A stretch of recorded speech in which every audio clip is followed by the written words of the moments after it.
was a night swallowed by fog. London, 1888, gas lamps bled yellow light into the slow rain as a lone figure wandered through the alleys of Whitechapel. Slow footsteps, a breath, a blade flashing once, then silence. That night, a woman was found dead, then another, and another. The bodies, so savagely mutilated that even hardened officers staggered out of the alleys, pale and trembling. The press called him Jack the Ripper, a name born of fear yet powerful enough to etch itself forever into the world's memory. No one ever saw his face. No one ever heard his voice. Yet for months, the entire city trembled beneath the weight of his shadow. Who was Jack the Ripper truly? A deranged doctor? A bored nobleman? Or something far darker? Perhaps he was never just one man. Perhaps he never vanished at all. Welcome to the heart of Victorian London, where history's bloodiest mystery still beats unanswered. If you crave dark mysteries, historical investigations, and chilling true stories, subscribe now, because what you're about to uncover will forever change how you see Jack the Ripper. London. At the end of the 19th century, it stood as the heart of the British Empire, yet a city rotting from within. Behind the lights of theaters and glittering salons lay an inferno of hunger, filth, and fear. In the eastern districts like Whitechapel, the streets were narrow, filthy, and the houses trembled like old bones. Each night, thousands sought shelter, in taverns, brothels, or beneath archways wrapped in rags. The fog covered everything, yet it could not hide the stench of filth, of alcohol, of despair. The poorest women, often alone, abandoned, sold their bodies for a few pennies. And among them, the trail of blood began. London was a city divided. On one side, wealth, carriages, and glittering dances. On the other, a labyrinth of alleys where the law arrived a day too late. The police, disorganized and inexperienced, had no idea what they were about to face. There were no scientific methods, no psychological profiles, no databases. Only men with a notebook in hand and a lantern cutting through the fog. But there was another enemy, the press. For the first time in history, newspapers discovered that terror sold papers. Every morning, new sensational headlines screamed from the stands, "The monster of Whitechapel strikes again. Woman dismembered in the heart of London." Fear became entertainment, and Jack the Ripper, a legend. But the legend, as we shall see, was only the beginning, because what happened in the months that followed would forever change the way the world looks at evil. It all began on August 31st, 1888. Dawn was breaking over Whitechapel when a cart driver stumbled upon the body of Marian Nichols, lying between two houses, still warm, her throat cut from ear to ear. The police called it a common murder. But within days it became clear this was something else entirely. September 8th, a dark courtyard. A woman named Annie Chapman was found disemboweled, her organs laid neatly beside her with surgical precision. The coroner, shaken, wrote that the killer seemed to know exactly where to strike. London began to tremble. People no longer dared to walk at night. The newspapers spoke of a monster hunting through the fog. September 30th, 2 murders in less than an hour. Elizabeth Stride, found with her throat cut but no mutilations. Perhaps the Ripper had been interrupted. Minutes later, Catherine Eddowes, killed with unspeakable ferocity, her face disfigured, parts of her body removed with surgical accuracy.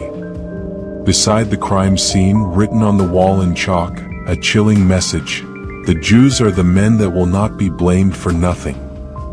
The police erased it quickly, fearing riots, but that sentence would fuel a mystery that still divides historians today. November 9th, 1888. The final victim. Mary Jane Kelly, 24 years old. The only one killed indoors inside her small room at Miller's Court. When police broke down the door, what they saw was so horrific that the photographs were never shown to the public. 5 women, 5 lives stolen in the dead of night. 5 messages left in silence. No witnesses. No solid clues. Only a shadow moving through the alleys, vanishing before dawn. The press gave him a name destined for history: Jack the Ripper. A ghost with a knife, defying the police, defying logic, defying fear itself. As London sank deeper into fear, the police and the newspapers began to receive strange letters. At first, they were thought to be pranks. But then came a letter, signed in a way no one would ever forget. "Dear boss, I keep on hearing the police have caught me, but they won't fix me just yet. I love my work and want to start again."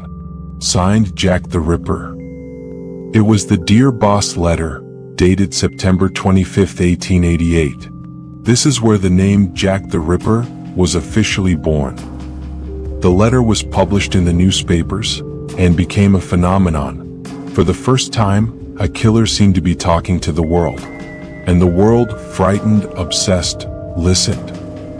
A few days later, another envelope. Inside, a small package, a piece of meat wrapped in brown paper, and a note written in trembling handwriting. "From hell, Mr. Lusk, I send you half the kidney I took from one woman, preserved it for you, the other piece I fried and ate. It was very nice." Signed, Jack the Ripper. It became known as the From Hell letter. The kidney was human, that's certain.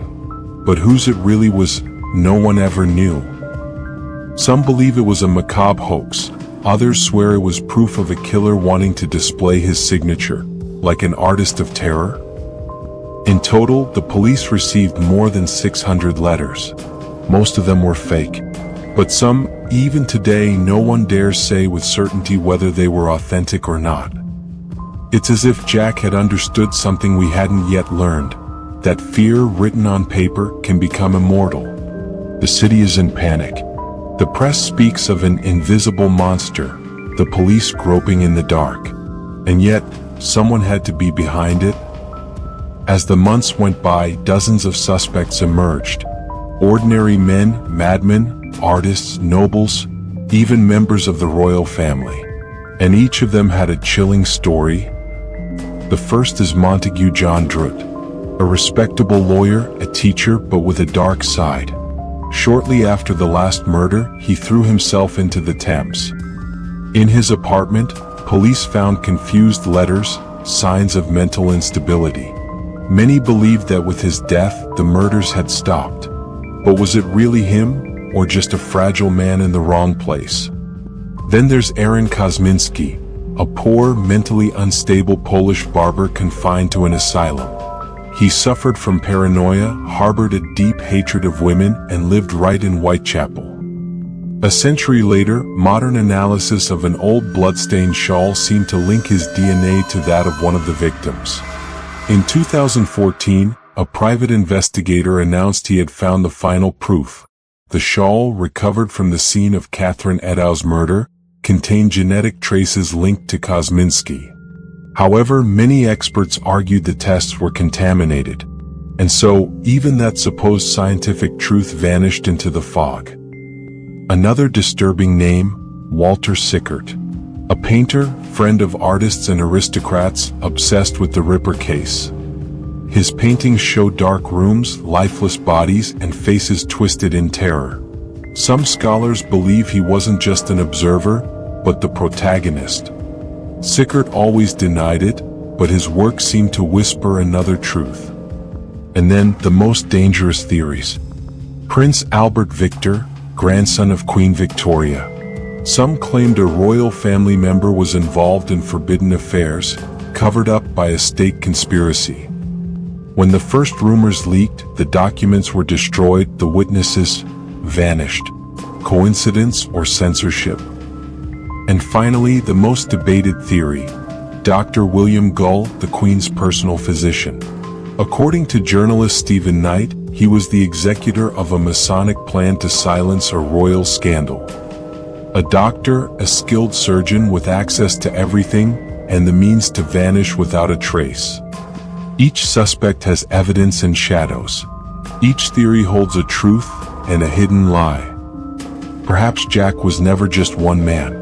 Perhaps he was a name used by many hands, a symbol born from Whitechapel's chaos, fueled by fear and vengeance. And when the streets grew silent again, no one was arrested.